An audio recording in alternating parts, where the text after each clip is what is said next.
하나님의 영광은 나타납니다. 로마서 4장 18에서 22절.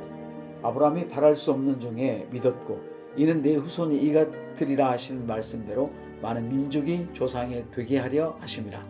그가 백세나 되어 자기 몸이 죽은 것 같고 사라의 태도 죽은 것 같음을 알고도 믿음이 약하여지지 아니하고 믿음이 없어 하나님의 약속을 의심치 않고 믿음으로 견고하여서 하나님께 영광을 돌리며 약속하신 그것을 또한 능히 이루실 줄 확신하였으니 그러므로 그것이 그에게 의로 여겨졌느니라.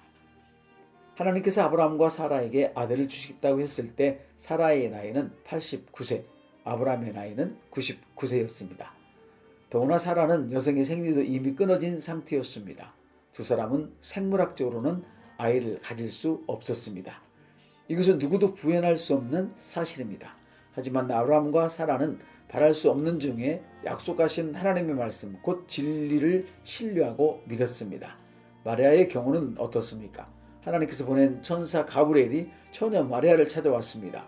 보라, 내가 잉태하여 아들을 낳으리니 그 이름을 예수라 하라.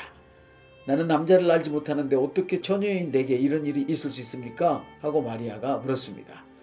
천사가 대답했습니다. 성령께서 너에게 임하시고 지극히 높으신 이의 능력이 너를 덮으시리니 너에게서 태어날 아이는 거룩한 하나님의 아들이라 불릴 것이다. 대저 하나님의 말씀은 능하지 못하심이 없느니라 말했습니다. 그랬더니 마리아가 주의 여종이 오니 말씀대로 내게서 이루어지이다 하고 말했습니다. 남자와 관계를 갖지 않은 처녀가 아이를 낳는다는 것은 누구도 받아들일 수 없는 사실입니다. 하지만 마리아는 진리 곧 하나님의 말씀을 붙잡았습니다. 일반적으로 사실은 현실을 의미합니다. 진리는 하나님의 말씀이죠. 사실과 진리가 서로 일치할 때가 있습니다. 현실과 하나님의 말씀이 서로 일치할 때가 있다는 말씀입니다. 이런 경우 진리를 따르고 믿기가 쉽습니다. 이런 경우 하나님의 말씀을 따르기가 쉽다는 말입니다. 그렇지만 사실과 하나님의 말씀이 일치하지 않는 경우가 있습니다. 즉 아브라함과 사라의 경우가 그랬습니다. 마리아의 경우도 마찬가지였습니다. 사실과 진리가 일치하지 않을 때 무엇을 붙잡아야 할까요? 아브라함과 사라가 진리를 붙잡았을 때 이삭을 낳았고 마리아가 진리를 붙잡았을 때 아들을 잉태하여 예수님을 낳는 영광을 받았습니다. 그러므로 질병으로 고통받고 있다면 예수 그리스도께서 십자가에서 이미 완성해 놓으신 진리, 하나님의 말씀을 붙잡아야 합니다. 오늘 본문의 이어지는 로마서 4장 23, 24절의 기록은 이렇습니다. 그에게 의로 여겨졌다. 기록된 것은 아브라함만 위한 것이 아니요 의로 여기심을 받을 우리도 위함이니 곧 예수 그리스도 우리 주를 죽은 자 가운데서 살리신 이를 믿는 자니다.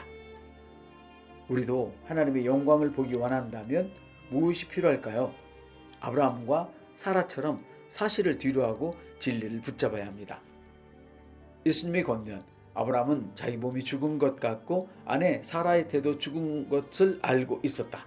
하지만 하나님 아버지께서 아들을 주시겠다는 말씀을 하셨을 때 어떻게 했는지 너 알고 있지? 사실을 내려놓고 진리를 붙잡고 따르는 것은 결코 쉬운 일이 아니라는 것을 나도 안다. 오감을 통해 확인할 수 있는 사실은 언제나 보편적이고 합리적이고 상식적이어서 믿고 따르기가 쉽다.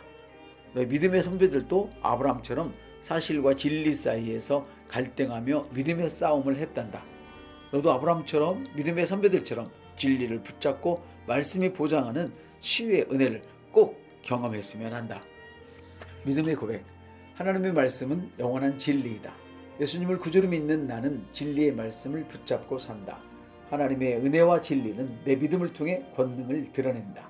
나는 오늘도 진리의 말씀으로 내 생각과 말과 행동을 새롭게 한다. 읽고 묵상할 말씀 히브리서 11장 11절. 믿음으로 사라 자신도 나이 많아 단산하였으나 잉태할 수 있는 힘을 얻었으니 이는 약속하신 이를 미쁘신 줄 알았습니다. 요한3서 1장 3절. 형제들이 와서 내게 있는 진리를 증언하되 내가 진리 안에서 행한다니 내가 심히 기뻐하노라.